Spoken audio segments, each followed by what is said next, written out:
He said he just wanted to meet her, but his intentions were much worse than that. Welcome to Watch Mojo, and today we're looking at fictional TV shows that are difficult to return to with modern-day knowledge. Why don't you give the chicken to these people that's going up and have some sauce? Smallville. It started out as a scrapbook and just kind of mutated. What is it? I call it the Wall of Weird.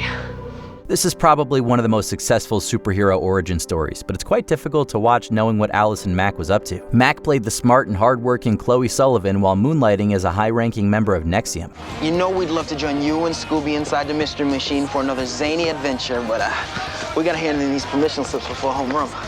Ostensibly a self-improvement company, NXIVM is more accurately labeled a cult, and Mack joined it in 2006, around the time of the show's 5th season. She worked her way up through the ranks and soon engaged in human trafficking, recruiting women for the cult and subjecting them to various forms of physical and mental abuse. She eventually pleaded guilty to racketeering and was sentenced to 3 years in prison, but was released after just 21 months. Honestly, her eyes looked dead. It was very much like that feeling of a sociopath. iCarly.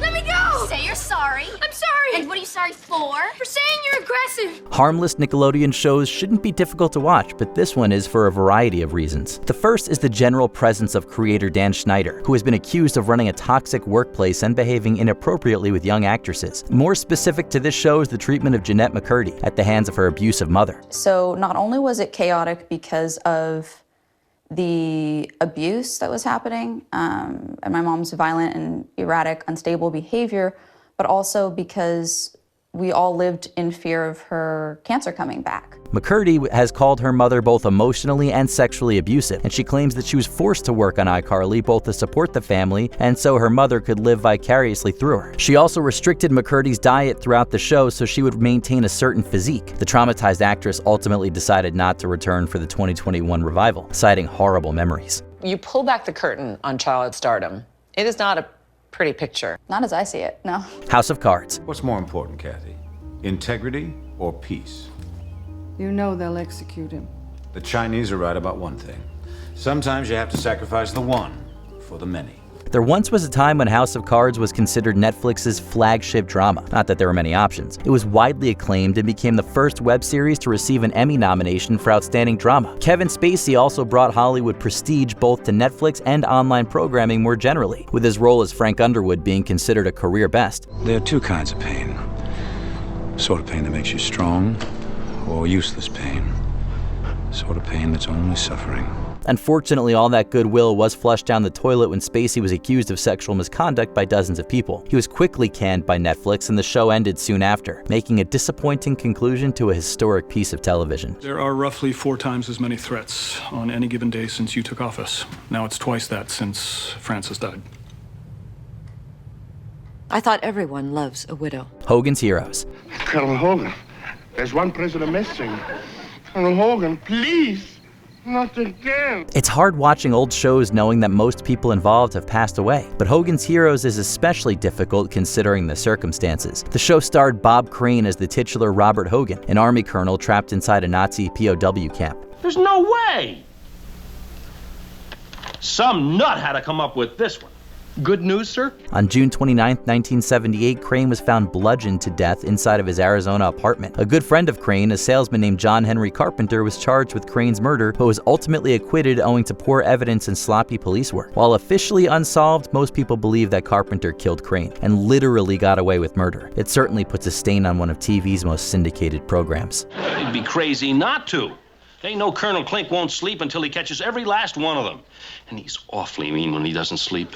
Seventh Heaven. What? Well, first of all, let me assure you there really is a God, and secondly, congratulations on going over our heads to get what you want. Good luck. Despite being the longest-running series in the history of the WB, the reputation of Seventh Heaven has been permanently tainted by the off-screen behavior of Stephen Collins. After the show ended in 2007, it was revealed that Collins has had inappropriate contact with minors on no less than 3 occasions. The first incident was in 1973. You were 25 years old. How old was the victim? Collins himself has admitted as much, telling People that incidents occurred in 1973, 1982, and 1994, just 2 years before the show started. It's a highly disturbing revelation that puts a major pall over the series, especially considering its overtly moral and religious content matter. The juxtaposition is enormous and could be too much to handle for some. I'd like to read something from Ecclesiastes. Although most of you may have thought this was from the birds, it is indeed from Ecclesiastes. My sister Sam. Hi, I'm Patty Russell, and this is my sister Sam. I just moved in. We haven't lived together since we were kids. I was raised by our aunt and uncle. Yeah, things sure have changed. I used to dress her. I can't wear this out in public. The late Rebecca Schaefer plays Patty Russell, who moves to San Francisco to live with her older sister Sam. While the first season was a big success, ratings quickly dwindled and the show was canceled in 1988. Just 1 year later, Schaefer was dead at the age of 21. In his diary, Bardo wrote, "I have an obsession with the unattainable, and I need to destroy that which I cannot obtain." Schaefer's work had attracted the attention of one Robert John Bardo, and he stalked the young woman for 3 years. He found her home address through DMV records, and on the morning of July 18, 1989, shot her in her own front door. It's difficult returning to my sister Sam knowing not only that Schaefer would be murdered, but that it was this very show that brought her to the attention of her killer. Robert Bardo became enamored with Rebecca Schaefer because of My Sister Sam. Back in the summer of 1986, when I was watching TV shows like Magnum PI, the commercial for My Sister Sam came on, and that's when I first saw her. Roseanne. Your coffee? Pan. Yeah. It's hard to fathom just how groundbreaking Roseanne was in the late 1980s. With its raw humor, outspoken female lead, and authentic representation of working-class families, it helped set a new standard on mainstream television. Dan! What? This sink's all backed up again. I'll plunge it right after breakfast. Well, I don't want you to plunge it. I want you to fix it now. You got it, babe.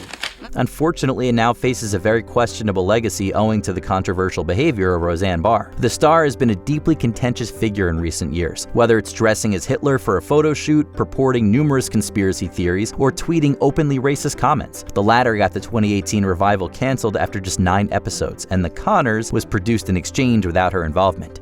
I read an article in the dermatologist's office that said it's very common for people not to want to sleep in a bed that someone died in. Fascinating. Glee. Where do you think you'll be in the year 2030? Broadway. Twinsies. Walking.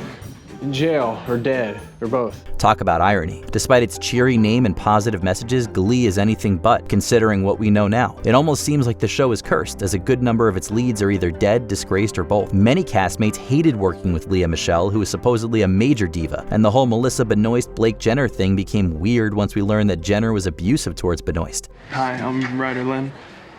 I know. I saw you in the football game on Saturday. Your end zone dances are awesome. Then there are the morbid deaths of Corey Monteith, who overdosed on drugs, Mark Salling, who took his own life after facing a lengthy prison sentence, and Naya Rivera, who drowned while boating with her child. It's all very creepy, and these show tunes have long stopped being fun. Wow, that was super creepy. The Beverly Hillbillies. Said California is the place you ought to be, so they loaded up the truck and they moved to Beverly. An enormously popular sitcom from the 1960s, The Beverly Hillbillies sees a mountain family from Missouri moving to Beverly Hills after striking it rich. The show is still fun, but there's one glaring inclusion that has turned it somewhat troublesome: Sharon Tate. Howdy. Well, howdy to you. You're Jethro, aren't you? The late actress had a recurring role on the sitcom, playing bank secretary and Jethro's object of affection, Janet Trigo. She remained on the show until 1965. 4 years later, she was famously murdered by members of the Manson family in what is often described as the crime of the century. Her gruesome fate casts a dark and distressing shadow over the show, and watching it today proves to be a very surreal experience. Miss Hathaway, there's a raccoon in your office. Oh, no, Janet, don't panic. You've seen a raccoon before. Not like this one. It keeps trying to undress me. Before we continue, be sure to subscribe to our channel and ring the bell to get notified about our latest videos. You have the option to be notified for occasional videos or all of them. If you're on your phone, make sure you go into your settings and switch on notifications. The Cosby Show. I'm not kidding. I started spanking people. By the time I got to the car, the fella that gave me the car, I hit him on the back. For millions of people around the country, The Cosby Show is a comforting constant in their lives. With great family values, warm humor, and America's dad himself, it was the type of show that you threw on to make yourself feel good for half an hour. We don't think there's ever been a bigger contrast between fiction and reality. Nicky, this guy is bad. Bad. As the world now knows, Bill Cosby was a serial sex offender who assaulted dozens of women throughout multiple decades, including the 1980s, when the show was at its peak. Cosby was going on stage and becoming the lovable Cliff Huxtable, while behind the scenes he was committing egregious acts of sexual assault. Returning to this sitcom with the knowledge we have now is nearly impossible. My barbecue sauce. Haven't you ever noticed after people have some of my barbecue sauce, after a while when it kicks in they get all huggy-buggy? Have you returned to these shows in recent years? What did you think of them? Let us know in the comments below. Hey, listen, man, I overheard you talking to that sophomore girl yesterday. Check out these other clips from WatchMojo, and be sure to subscribe and ring the bell to be notified about our latest videos.